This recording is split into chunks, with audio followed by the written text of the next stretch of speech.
थोड़ी हल्दी लीजिए 100 ग्राम। सभी आप लोगों से हाथ जोड़ के वंदना करता हूँ। हमारा जो चैनल है श्री सोनू महाराज, वो चैनल जरूर सब्सक्राइब करें और इन वीडियो को शेयर करते रहिए। आप मुझे बता सकते हो कथा कहाँ विश्राम दिया था कल? कल हमने कथा को कहाँ रोका था?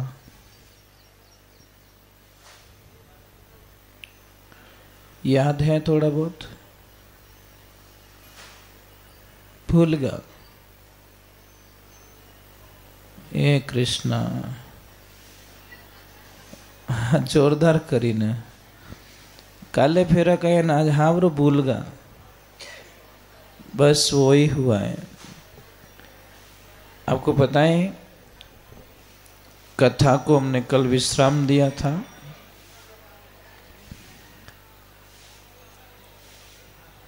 उस धुंधकरण का मोक्ष हुआ था कथा के माध्यम से।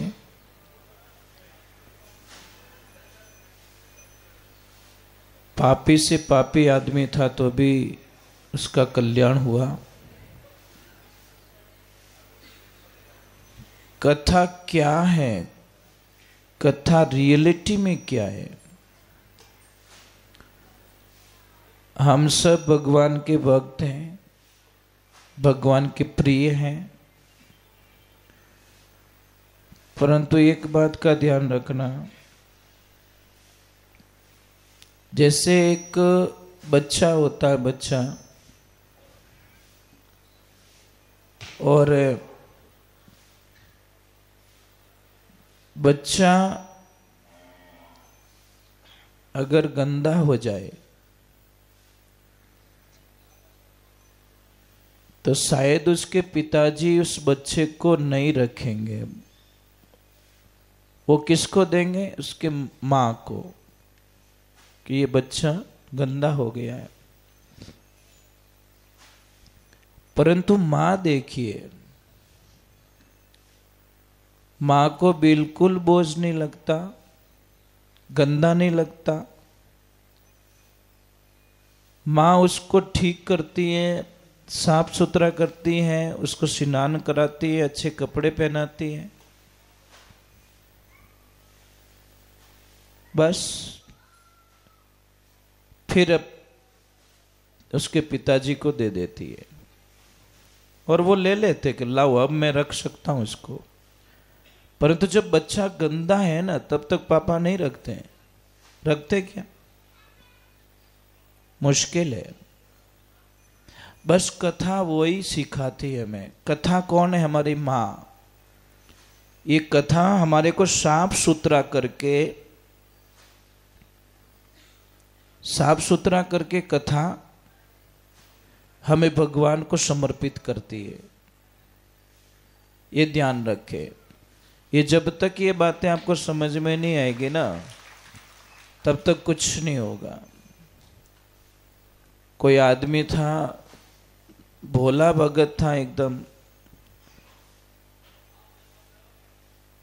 तो कई लोग जा रहे थे, उन सबको पूछ रहा था, दक्षिण भारत की बात है ये। वो सबको पूछता कि तुम लोग कहाँ जाते हो? बोला कि हम हरिद्वार जाते हैं, गंगा में स्नान करते हैं। तो उससे क्या होता है? वो बोलता है गंगा मैया हमारे मैल धो देती है। उसने बोला ठीक है, मैल धोते तो हम भी जाते हैं एक बार गंगा मैया के पास में। वो तो एकदम भोला आदमी था, उससे संसार से कोई इतनी प्रवृत्ति नहीं थी, संसार से दूर था। गंगा के किनारे जाके बैठा और विचार करने लगा कि ये सारे लोग यहाँ स्नान कर रहे हैं, इनका मैल धुप रहा है, तो चलो गंगा को पूछ लेते हैं, थोड़ा प्रश्न कर लेते हैं। तो गंगा मैया को पूछा कि मैया मुझे आपसे बात करनी है। वो तो बोला था, अभी उसकी बात कौन टाल सके। तो गंगा मैया ने बोला, बोल भाई क्या? कि मुझे एक शंका है, वो थोड़ी मेट दीजिए। कि क्या?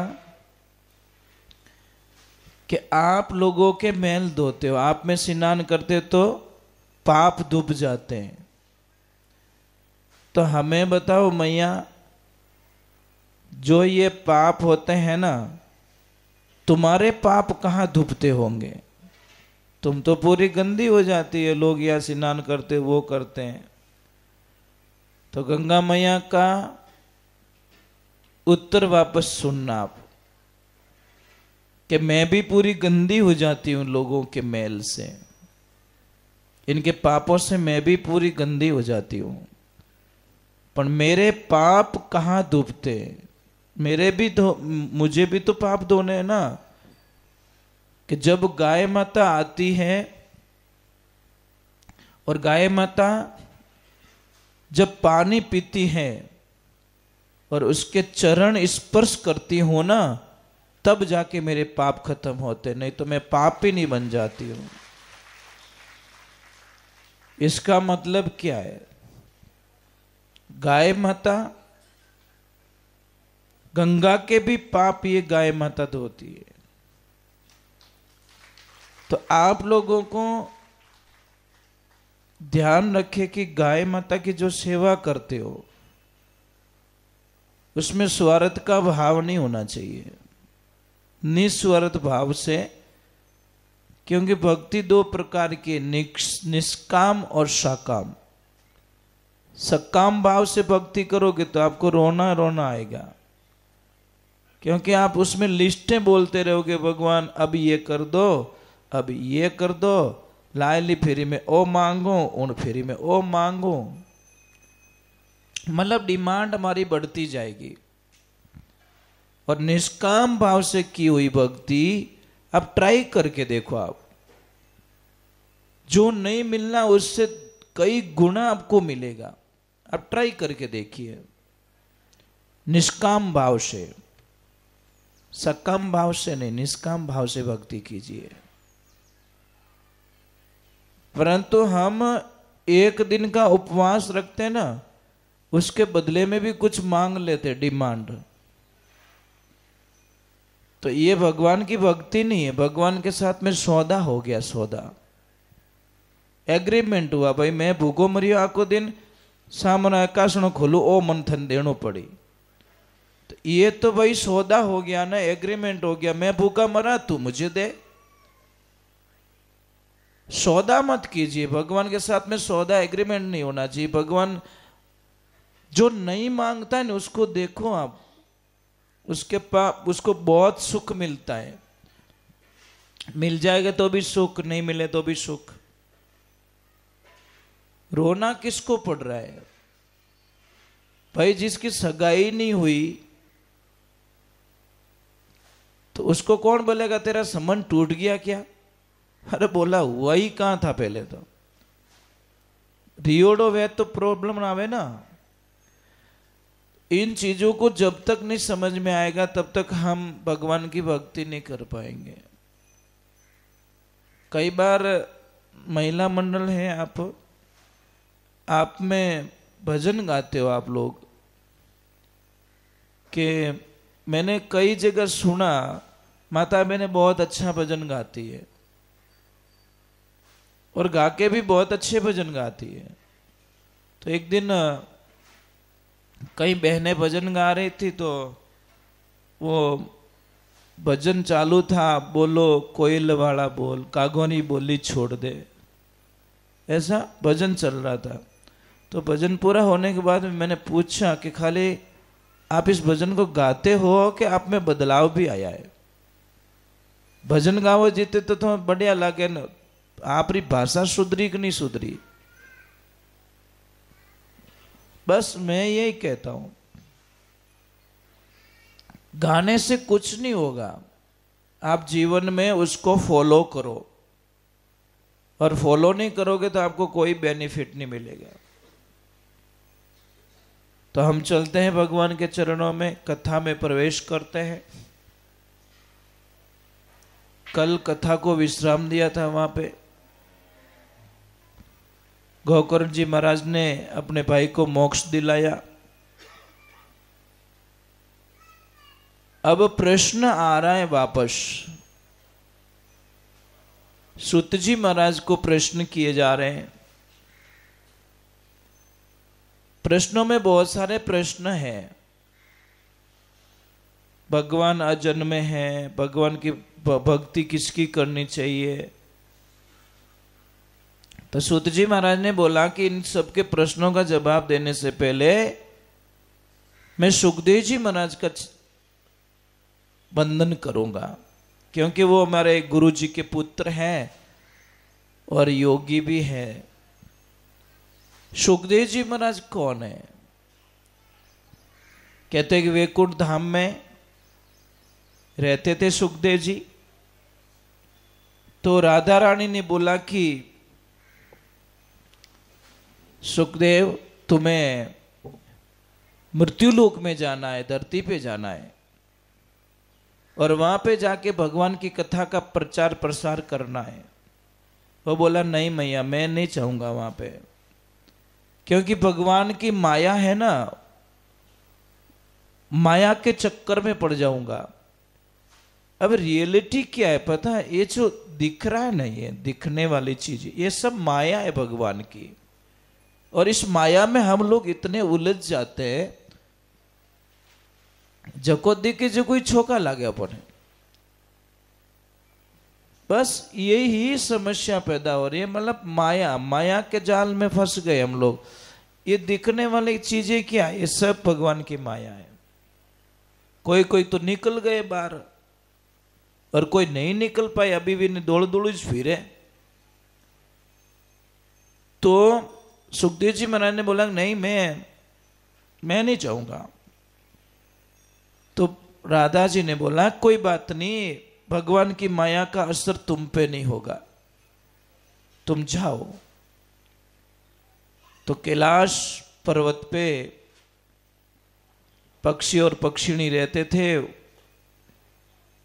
और उन्होंने अंडा दिया। अंडे के रूप में सुखदेव जी महाराज वहां पहुंचे हैं, पर अंडा तो हो गया। तो भगवान के मन में एक प्लान आया कि ये जब तक कथा नहीं सुनेगा तो आगे बोलेगा कैसे, कैसे सुनाएगा दुनिया को। तो उन्होंने, और जैसे ही मन में सोचा तो नारद जी के मन में विचार आया कि मेरे प्रभु का कोई प्लानिंग है। नारद कौन है? नारद जी ही भगवान का मन है, मन ही नारद जी है। अब गए कैलाश मानसरोवर, वहां पे गए, और नारद जी ने बोला, जाके प्रणाम किया, सब बातचीत हुई। भगवान भोलेनाथ तो आपकी योग माया में साधना में बैठे। अब देखिए गुरु और शिष्य का नाता देखिए। नारद जी कौन है? परपता जी के गुरुदेव। परंतु परपता जी को नारद जी मैया कह के बुला रहे। क्या बोल रहे? माता जी कह के बुला रहे। यही संत का जीवन होना चाहिए। अभी कई लोगों को मैंने देखा है कि गुरुजी 30 साल के और शिष्य है 60 साल के। अब गुरुजी 30 साल के, उसको सामने बेटा बोल देते हैं। समस्याएं पैदा होती कि नहीं होती है? भाई जो स्थान है ठीक है, गुरु शिष्य का नाता है, पर इतना तो नहीं कर सकते ना। बहन बोल सकते हो, माँ बोल सकते हो, हाँ, अपने से छोटे तो कोई दिक्कत नहीं है। मैंने कई लोगों को देखा, तो ऐसा नहीं होना चाहिए। अबे भगवान की कृपा हुई, नारद जी पहुंचे कहाँ?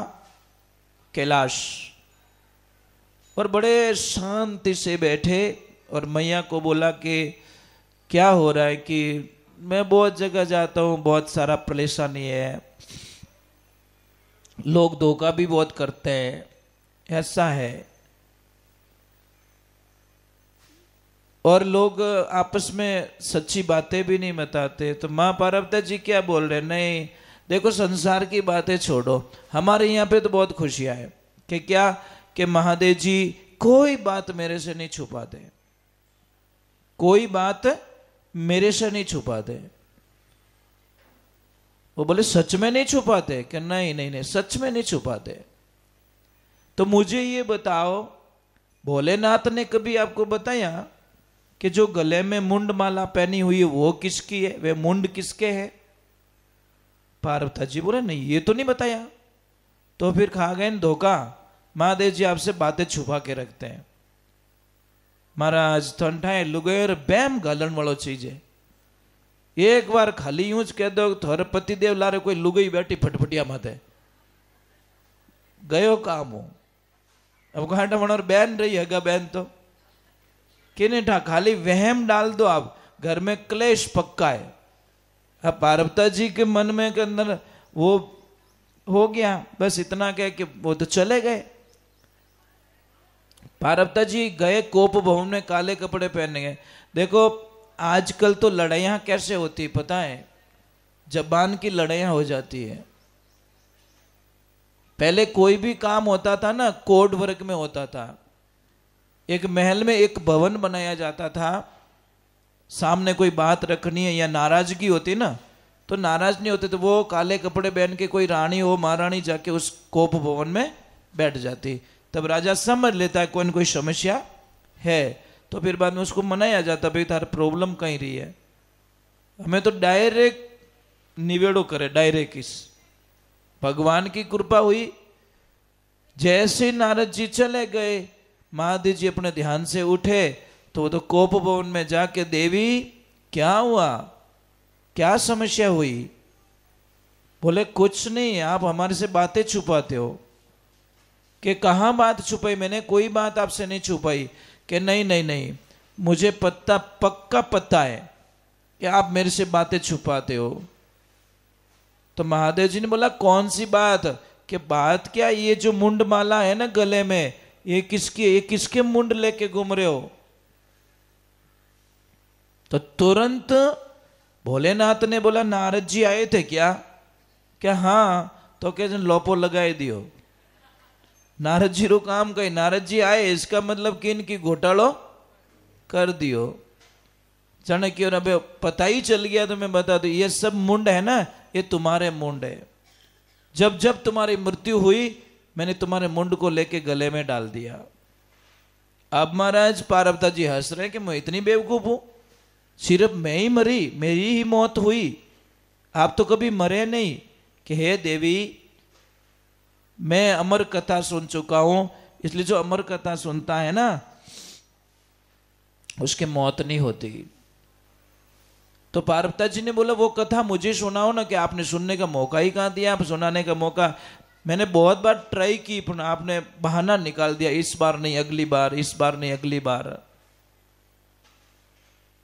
तो पार्वती जी ने बोला अब तो मुझे सुननी, कैसे भी करके सुननी है। ठीक है बैठो। डमरू बजाया महादेव जी ने, सारे जीव जंतुओं को दूर भगा दिया। अब कथा आरंभ हुई, पर कथा में एक शर्त थी। शर्त क्या थी? कि भाई हुंकारो देवणो, मैं तो आंखें बंद करके कथा कर रहा हूं और बीच बीच में हुंकारो देवणो, और हुंकारो नहीं देवला तो कथा बंद हो जाला। महाराज एक स्कंद, 2 स्कंद, 3 स्कंद, ऐसे करके के 10वें स्कंद तक पार्वती जी ने बराबर कथा सुनी, हुंकारो देता गया। उद्धव जी और कृष्ण की वार्तालाप हो रही है, प्रश्न उत्तर हो रहे हैं, वहां तक तो सुना उन्होंने, परंतु वहां पे जाके पार्वती जी सो गए, नींद आ गई उनको।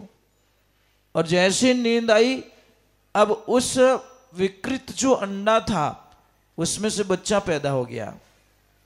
उसने बोला मैया तो सो गई, हुंकारो नहीं दियो तो माँ जी कथा रोक दी, आधी कथा सुनी होनी कोई काम नहीं आवे।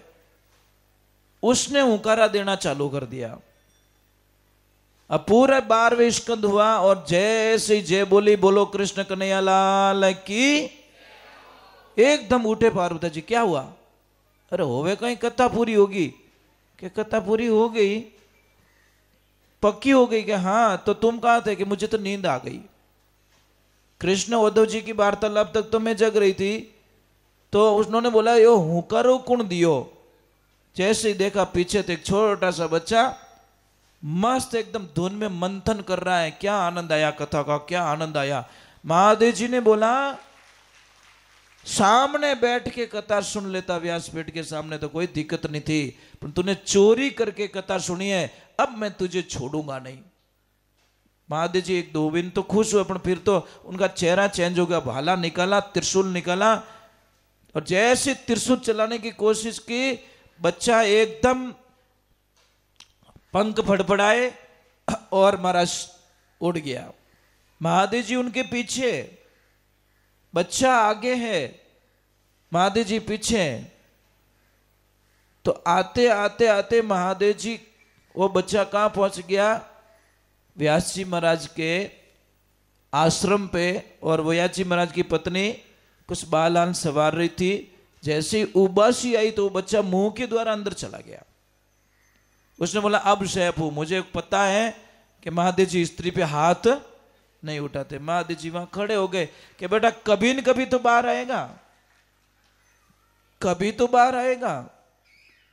इतने में व्यास जी महाराज आते, बोलता है हे प्रभु आपके दर्शन करने के लिए वर्षों बीत गए, मैं आपके दर्शनों के लिए, आप महादेव जी खुद आ गए। महादेव जी बोले वो बात छोड़ो, मैं बहुत तकलीफ में हूं। कि क्या हुआ? कि तुम्हारी पत्नी के गर्भ में चोर चला गया है और चोरी कर दी मेरे यहाँ पे। व्यास जी महाराज हंसने लगे, ओहो आप रेटी चोरी रेवे कहीं ले गयो, बिच्छू ले गया, हाप ले गो, गोयडो ले गो, कहीं रह गयो है ही क्या? थोड़े तो दरवाजो लगाओ तो भीत को नहीं, भीत लगाओ तो दरवाजो को नहीं, थोड़े अटे चोरी रेवी की कर। महाराज उन्होंने बोला इसने अमर कथा सुन ली, और अमर कथा सुनने के बाद में तुम्हारी पत्नी के गर्भ में जाके बैठ गया, वो चोर बाहर निकलेगा उसको मारूंगा मैं। व्यास जी महाराज हंसने लगे, सच में मैंने सुना था कि भोलेनाथ तुम तो सच में ही भोले हो। आपको पता है अमर कथा सुनी? कि हाँ अमर कथा सुनने से क्या होता है कि अमर हो जाता है, तो फिर वो मरेगा कैसे? महादेव जी बोले यूं एनर्जी खत्म करी, ऐसे ही पीछे पीछे भागा, कोई मतलब नहीं, इतना दिमाग मैंने लगाया ही नहीं। महाराज उसको महादेव जी तो चले गए अपने आश्रम। 12 वर्ष तक वो माँ के गर्भ में रहे। व्यास जी बोलते रहे बेटा आजा, बेटा आजा। कि नहीं, मुझे ये माया है ना, वो मुझे लपेटे में ले लेगी। फिर बोला कि मायापति खुद आके मुझे विश्वास दिलाए तो मैं विश्वास कर सकता हूं। फिर नारायण खुद आते हैं और बोलते कि हे बेटा तू बाहर आ जा, तुझ मेरी माया का कोई असर नहीं पड़ेगा। फिर वो बाहर आते और जंगल की तरफ रवाना हो जाते हैं। पीछे व्यास जी कहते बेटा कौन बाप, थोड़े दिन आपके पास में रह गया तो आप मेरे बाप बन रहे हो आप। फिर वो निकल जाते हैं और कहते हैं कि जब वो निकल रहे थे व्यास जी महाराज पीछे पीछे दौड़ रहे थे। सरोवर में कोई देवियां स्नान कर रही थी और जैसे सरोवर के पास में सुखदेव जी महाराज निकले तो कहते हैं कि कोई बहन ने अपने शरीर पे कपड़ा नहीं रखा, वो फ्री माइंड होके स्नान कर रही थी। पर जैसे व्यास जी महाराज गए तो उन्होंने अपने शरीर को ढक दिया। तो व्यास जी महाराज ने पूछा कि मेरा बेटा जवान बेटा यहां से गया है और आप लोगों ने तन पे कपड़ा नहीं रखा और मेरे को देखते ही आप मतलब तन पे कपड़ा डाल रहे हो। तो उन्होंने कितना अच्छा जवाब दिया, ध्यान से सुनना। उन्होंने क्या बोला कि व्यास जी महाराज आपके बेटे को तो पता ही नहीं है कि स्त्री क्या होती है, पुरुष क्या होता है, उसको तो पता ही नहीं है। पहले बात तो उसके सामने कपड़े पहनो या नहीं पहनो उससे कोई लेन देना, उसके तो दिमाग में ही नहीं है कि स्त्री किसे कह रहे पुरुष किसे कहते हैं। वो तो दिगंबर है और इसके ऊपर कोई माया का प्रभाव, और आप तो माया जाल में फंसे हुए हो, गृहस्थी जीवन वाले हो। तो ऐसे सुखदेव जी महाराज, बोले सुखदेव जी महाराज की। तो ऐसे भगवान की लीला होती है, सुखदेव जी महाराज का जन्म होता है, सुखदेव जी महाराज की कथा होती है। अब भगवान की ऐसी लीला होती है, एक बात का ध्यान रखिए, कहीं पे भी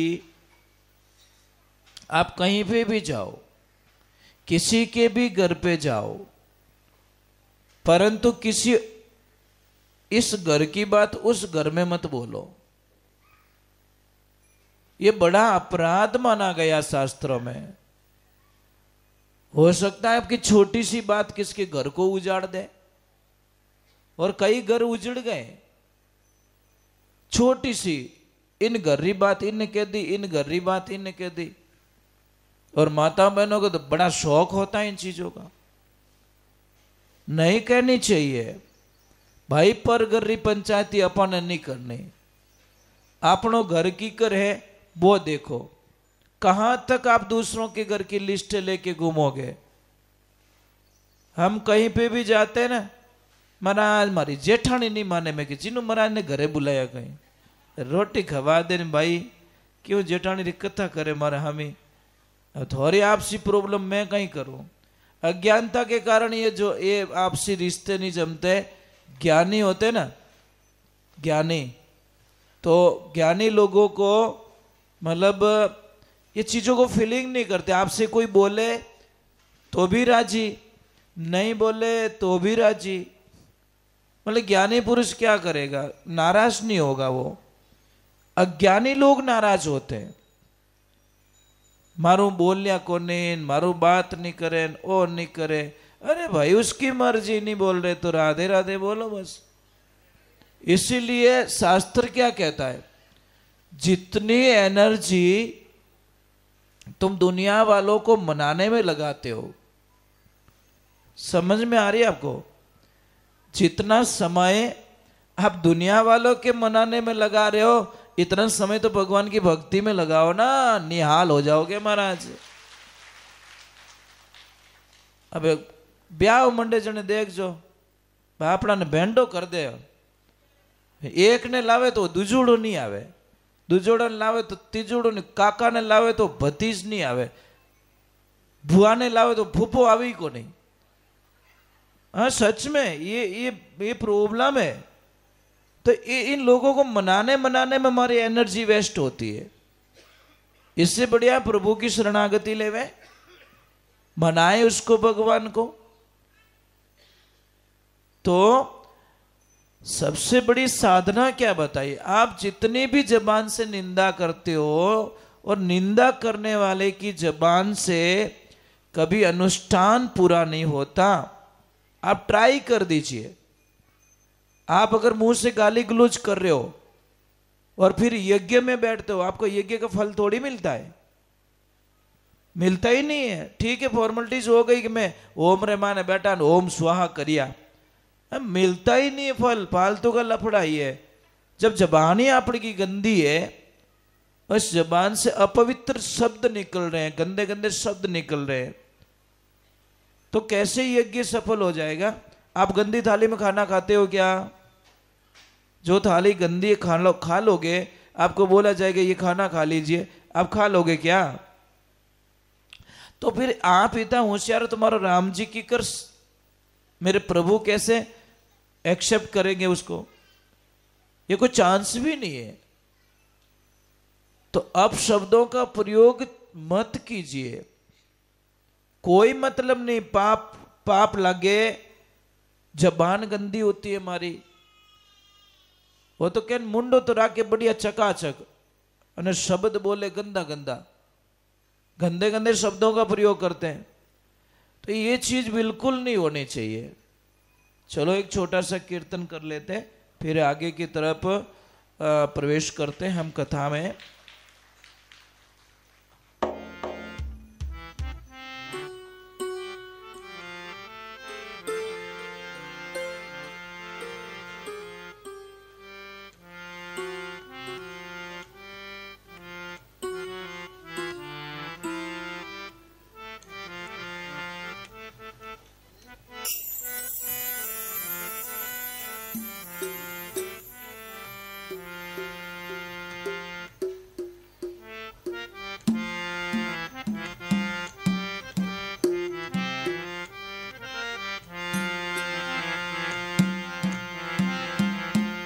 बोले कृष्ण कन्हैया लाल की, बोले बाल गोपाल की। भगवान का स्मरण कीजिए आप, भगवान का भजन कीजिए आप। हम नहीं कह रहे कि आप धंधा छोड़ दो, काम छोड़ दो, वो नहीं कह रहे हैं। हम कह रहे कुछ समय निकालो। हमको कितने घंटे मिलते हैं? 24 घंटे मिलते हैं। 24 घंटे का विभाजित कर दिया गया। 24 घंटे में 12 घंटे हमको काम करने के लिए बोला गया है कि भाई आप मनुष्य जीवन में आए तो 12 घंटे काम कर लो, और 6 घंटे सोने के लिए बोला गया है। कम से कम 6 घंटे सोना चाहिए।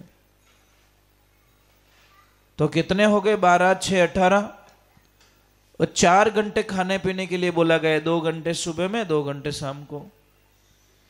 22 घंटे दे दिए हमको। 2 घंटे और बचे। बस 2 घंटे भगवान का भजन नहीं कर सकते, चलो कोई बात नहीं, 2 घंटे मत करो। सुबह के 12 मिनट और शाम को 12 मिनट तो कर सकते हैं। 2 घंटे मत कीजिए। मैंने बोला ना, अगर मैं बोलूंगा भाई आपको कम से कम 5 बहनों को एक जगह बैठा के उनको खाली इतना ही बोलूंगा, दीदी आपको 1 घंटे चुप रहना, कोई बोलना मत, मां कसम बीमार पड़ जाओगे आप लोग। इतना बेकार लगेगा आपको। यूं लगे मोने कटे टूपो दे दियो कोई। लागे कि नहीं लागे? रह सको? नहीं रह सकते ना। हम रहते हैं 5-5, 6-6 घंटे मौन रहते हैं। काम हो तो बात करते हैं, नहीं तो राम राम बस। 10 बात का काम अगर एक बात में फ्री होवे तो एक बात में काम हो जाना चाहिए। कई लोगों को देखा मोबाइल पे, मोबाइल कानड़ो गर्म रह जाए, मोबाइल गर्म रह जाए अपने छोड़े नहीं विने। अरे भाई मत करो इतनी बातें, बेकार हो जाओगे आप लोग। और मोबाइल क्या कह रहा है कि मैं तेरी जिंदगी में खुशियां कभी नहीं आने दूंगा, क्योंकि मैं आ गया तेरी लाइफ में। कितने साल चाहिए इसको? कितने साल खा जाएगा ये? 30 वर्ष खा जाएगा आपकी जिंदगी के। 30 साल की उम्र खा जाएगा मोबाइल आपकी लाइफ में। देखना आप, ट्राई करके देखना आप। डेली के 4 घंटे जाते हैं मोबाइल में, और महीने के 120 घंटे जाते हैं। 1 साल में 1500 घंटे जाते हैं, और 50 साल हो गए तो 75,000 घंटे चले जाएंगे 50 साल में। 75,000 घंटे को काउंट करके देखो आप। हम तो इतनी चीजें बताते कि कोई बीड़ी ईड़ी पीता है, अगर 20 से 22 साल अगर उसने बीड़ी पिए तो उसने 65 लाख रुपए की बीड़ी पी ली साहब, पता ही नहीं चला उसको। और 65 रुपया कटे दान करना रहे तो वो नहीं होगा। जो चीज में वेस्ट नहीं करना चाहिए। आप लोगों को भी प्रार्थना कर रहा हूं कि ओरिजिनलिटी में रहिए। ओरिजिनलिटी में, ओरिजिनलिटी किसे कहते हैं? ओरिजिनलिटी कहते हैं जो भगवान ने हमें शरीर दिया वो, बस वो एग्री है। उसको बिगाड़ने की कोशिश मत करो।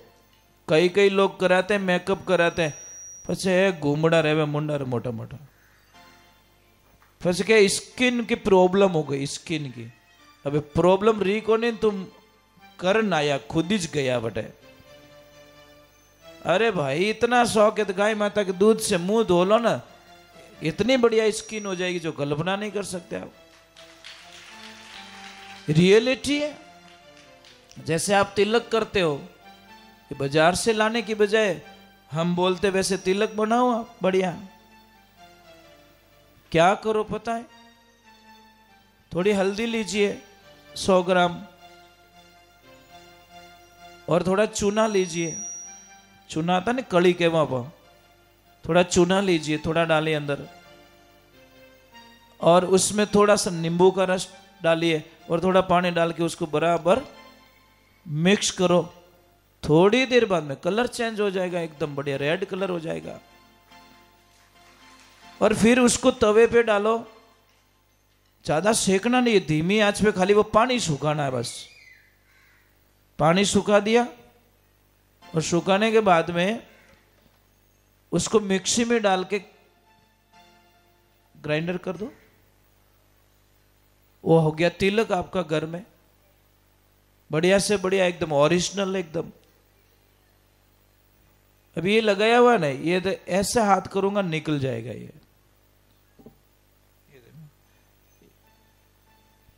ये हल्दी वाला है।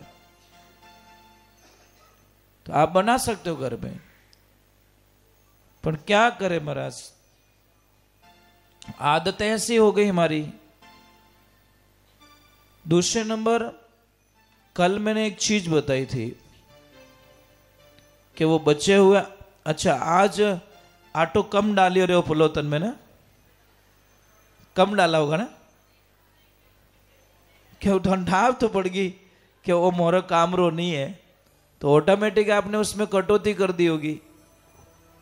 पर रियलिटी यही है कि आप वो आटा वापस उसमें मत डालना, वो आटा इकट्ठा करके कहीं पे भी ले जाओ, थोड़ा शक्कर डाल के जहाँ पे चीटियां हो वहां पे डालो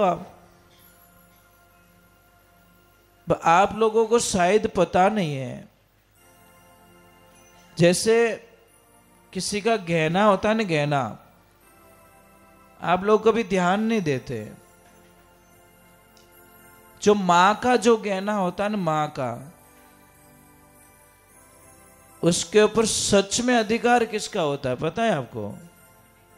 बेटी का अधिकार होता है। रियलिटी तो यही है। भाई भाभी खा जावे, तो हकीकत ये है। धर्म क्या कहता है? मां के गहने पर बेटे का अधिकार नहीं होता, मां के गहने पर बेटी का अधिकार होता है।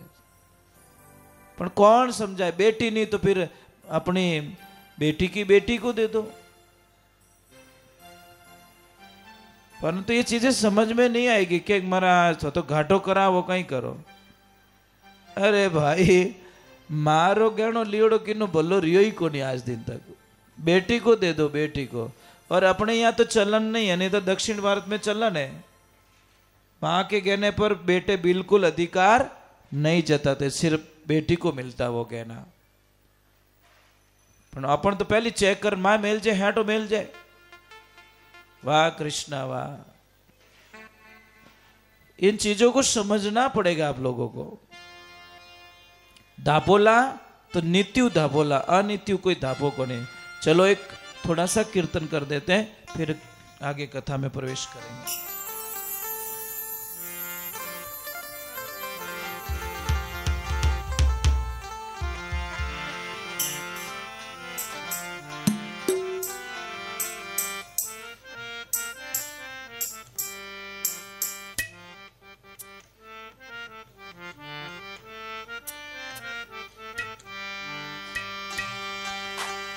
नाम जप कीजिए आप, और नाम जप में इतनी ताकत होती है, क्या बोलूं आपको। अच्छा, वृंदावन कौन कौन गए हो आप लोग? यहां से गए हो? कितना अच्छा लगता है वहां पे, सब जगह राधे। ऐसा मन करता है वापस ना चले घर पे बस। सच में इतनी खुशियां मिलती है वहां पे। एक 10 दिन रह के आज आपकी भाषाएं बदल जाएगी, आपके विचार बदल जाएंगे। और वहां पे गुरुजी है, पता है, प्रेमानंद जी महाराज, उनका 20 साल से किडनियां फेल है, पर अभी भी वो देखो एकदम एक्यूरेट है। ये है श्री जी की मेहरबानी। विश्वास तो करना पड़ेगा भाई, विश्वास बिना कुछ भी नहीं है। वो सबको यही कहते भाई नाम जप करो। और कलयुग में केवल नाम को ही आधार दिया गया है।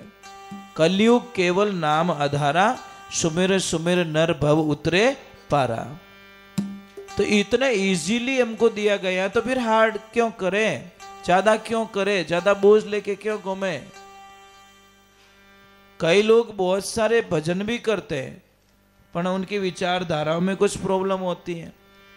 तो बहुत ही सुंदर पदों का वर्णन किया गया। अरे ले